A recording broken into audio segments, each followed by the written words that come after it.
You're watching Pool Pro Tips with Gary, and today he will be covering backwashing your pool filter.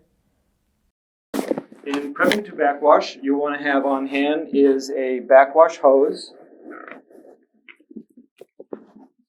either a nut driver or screwdriver so that you can attach the clamp.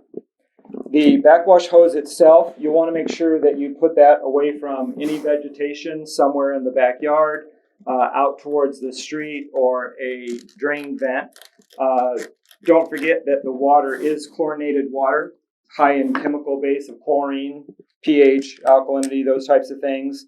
Especially if you're using a saltwater pool, you may have salt in there. And don't forget that that will kill vegetation. So make sure that you're running the hose somewhere that you don't care where the water is running to. Once you've got the backwash hose on, the clamp is secure, you're ready to backwash. When you're backwashing your filter, you want to make sure that you turn the pump off first. Then what you'll do is turn the handle to backwash. You'll go back and turn the pump on, you're ready to backwash. You'll see that water is flowing out of the discharge side. You'll see your sight glass, which is going to start running a little bit hazy, dirty. Once this starts clearing up a little bit, you'll know that your backwash is done. On practical terms, it would be somewhere around maybe 2 to 3 minutes at the most. Once you've done that, sight glass is running clear. You'll want to shut the pump off, turn the valve to rinse. And what that's going to do is going to rinse out anything that got caught in the valve head itself, whether it be sand or debris, so that you don't ruin the valve internally. There's a gasket in there. You want to make sure you rinse that, say 30 seconds. Again, shut your pump off, turn it back to filtration, and then you're ready to turn your pump back on and start your filtration cycle again. What tools do I need to backwash my filter?